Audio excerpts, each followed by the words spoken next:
Hello students of 10th standard. We have started the lesson that is nothing but environmental management. See here, first we have seen what is environmental.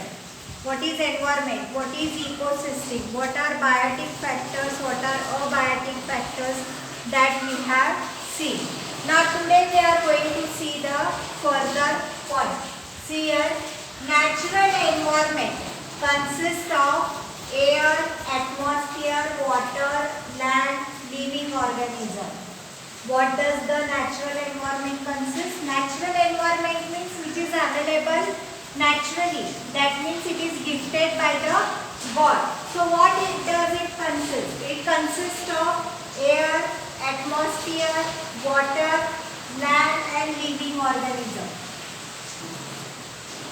Continuous interaction occurs between the biotic and abiotic factors.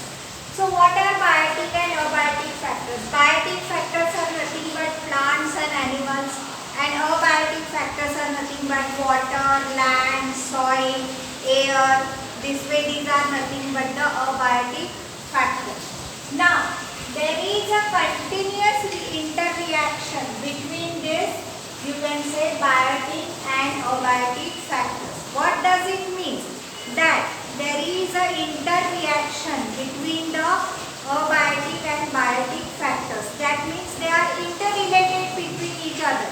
They are dependent on each other. That means there is a need of both biotic and abiotic factors. Both biotic and abiotic factors are very important in this ecosystem. See here, there is an interaction. Their interactions are very important.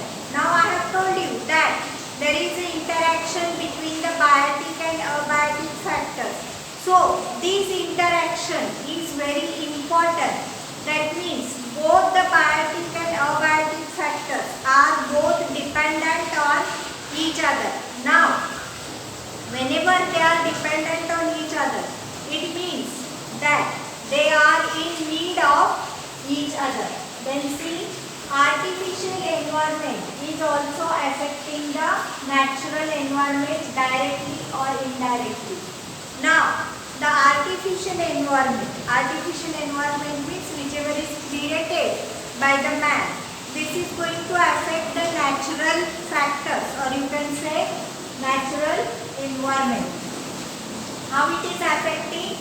It is affecting directly, or you can say indirectly.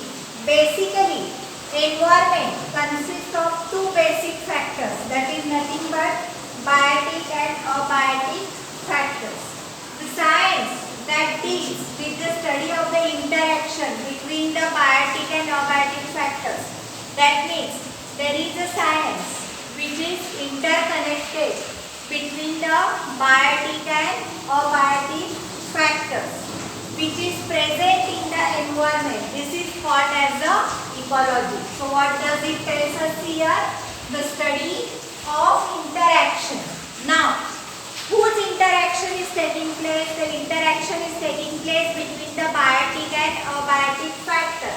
Now, the study of the interaction between the, you can say, biotic and abiotic factors of the environment is called as a ecology. That means ecology is nothing but a study of interaction between the, you can say, biotic and abiotic factors of the environment. Basic functional unit is used to study the ecology. There is one of the, you can say, basic functional unit which is used to study the ecology, and that is called as a ecosystem. So in the earlier classes you might have studied there are different types of the ecosystem. There is a forest ecosystem, there is a land ecosystem, there is a water ecosystem, then again there are soil ecosystem is there. Various types of ecosystems are there. Then see, environment consists of many ecosystems. Whenever you consider the environment, it consists of many ecosystems. A small pond is also one of the, you can say, ecosystem.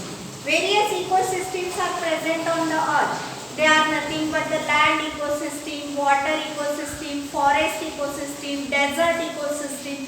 Various types of the ecosystems are present. And from that you can say a small pond is also one of the ecosystem. River ecosystem is there, lake ecosystem is there. Then from that the small pond is also one of the ecosystem. Whereas the earth is the largest ecosystem. Why we call the earth as the largest ecosystem? Because there are various biotic and abiotic factors which are present on the earth. That means there are various living things and non-living things which are present on the earth. Therefore, we call the earth as the largest ecosystem. In brief, what does it tell us? See there. Biotic or abiotic factors are occupying a definite geographical area. That means these biotic factors and abiotic factors, they are occupying a particular area which is nothing but a geographical area, and their interaction is collectively constitute an ecosystem. Environmental balance is maintained through and continuous operations of a various natural cycles. Now see, there are various natural cycles whichever are present on our earth. This you are seeing in the 9th standard, that there are various types of cycles. They are nothing but oxygen cycle is there, water cycle is there, carbon cycle is there, nitrogen cycle is there. These types of cycles you have seen in 9th standard. Now what does this tells us? See, that environmental balance is maintained through the continuous operations of these various natural cycles. That means these cycles are there, therefore only there is an environmental balance. The balance in the environment is maintained. Which are the cycles here? Water cycles, gaseous cycles like nitrogen cycle, oxygen cycle, carbon cycle, various types of cycles are there. Environmental balance is also maintained due to the various food chains in an ecosystem. So what are the food chains? So food chains are nothing but it is a chain of a food in which one animal is you can say depending on other animals. For example, here plants are the producers. On plants the grasshoppers are dependent. On grasshopper the frog is dependent. On frog the snakes are dependent. On snakes the eagles are dependent. On eagle the decomposers are dependent. This way this is nothing but one of the food chain, or there are various types of a food chain in the environment. Human existence is totally impossible without the existence of the nature. That means human beings are directly depending on the nature because they get food, shelter, clothing from the nature. Therefore, they are dependent on the nature. That means you have to take the care of the nature. Without taking care of the nature, it won't give us the profit. So what we have to do? We have to take the care of the nature. As nature is giving you many things in an abundant form, and these things are the basic needs of your life. Then see, hence it is basic responsibility of a human being to preserve the nature without disturbing its balance. So what is our duty? As the nature is giving us the basic needs, we have to preserve the nature, or we have to take care of nature. When we take the care of the nature, at that time only it is giving us the basic needs.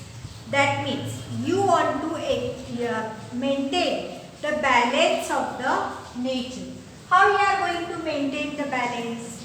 That planting the trees, taking care of the nature, taking care of the natural resources whichever are there. If you do this much things, then it will be very easy to preserve the nature. Then see, it is said that we have got this earth planet on lease from our future.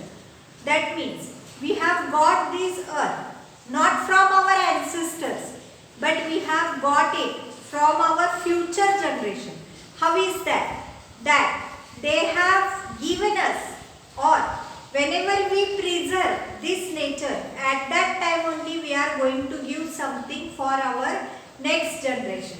So therefore it is told that Earth planet on lease from our future generation and not from the ancestral property, from the ancestors. It is not the ancestral property which we have got from the ancestors, but on lease we have got it from our future generation.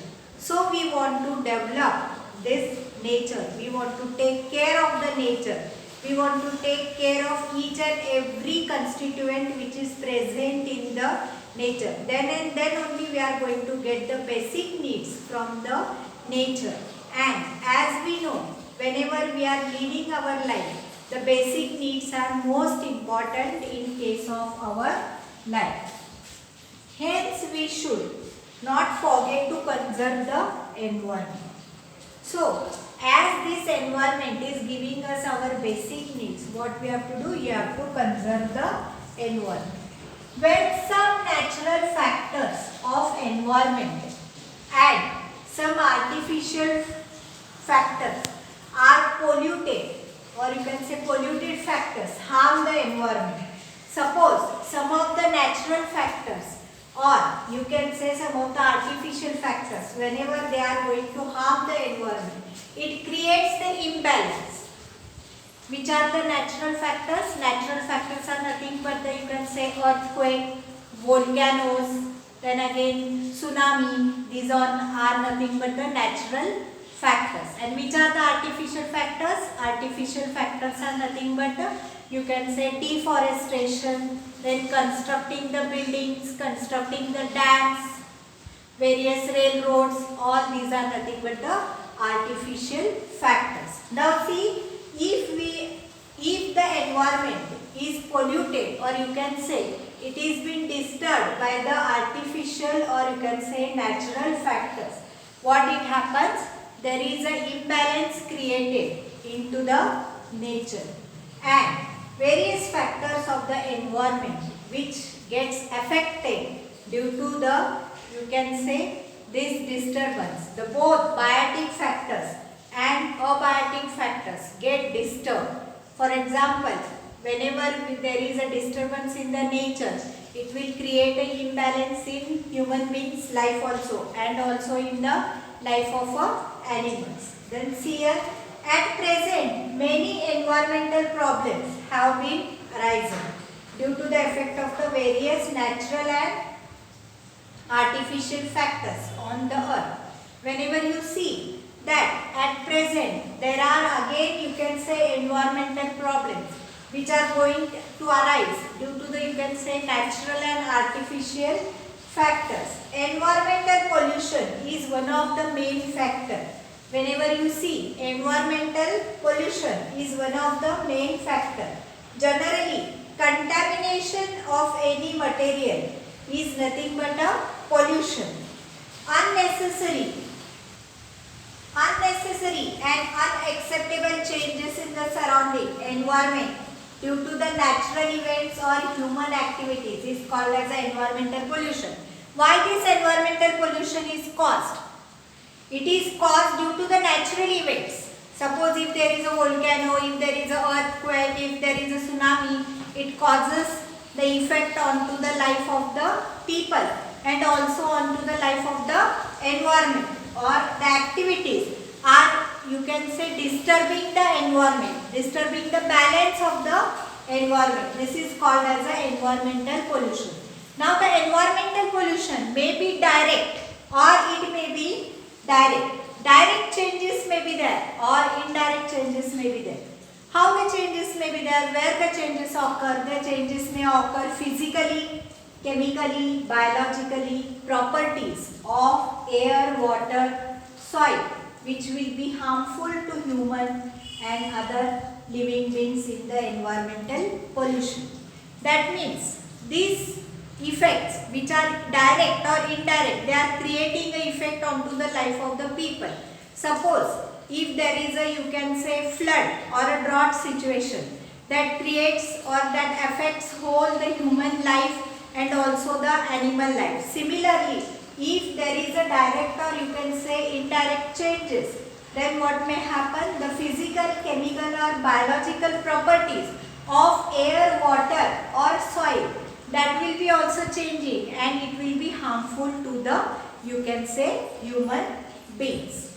Then see, various reasons like population explosion, fast industrialization, discriminate use of natural resources, deforestation, unplanned urbanization and are responsible for the environmental pollution. What does this tells us? See, there are many reasons which are going to disturb the environmental balance. Which are they? First is nothing but the population. If there is a more population, the peoples need to leave the area, live into an area. So there is no area.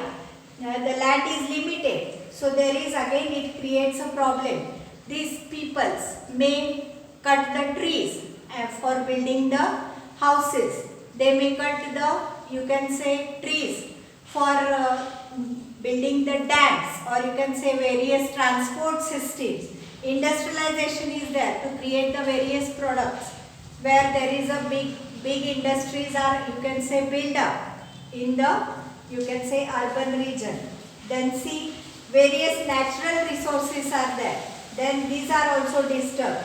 Then deforestation is there. Then unplanned urbanization is there. No planning of the urbanization will be there and due to that the buildings are created anywhere.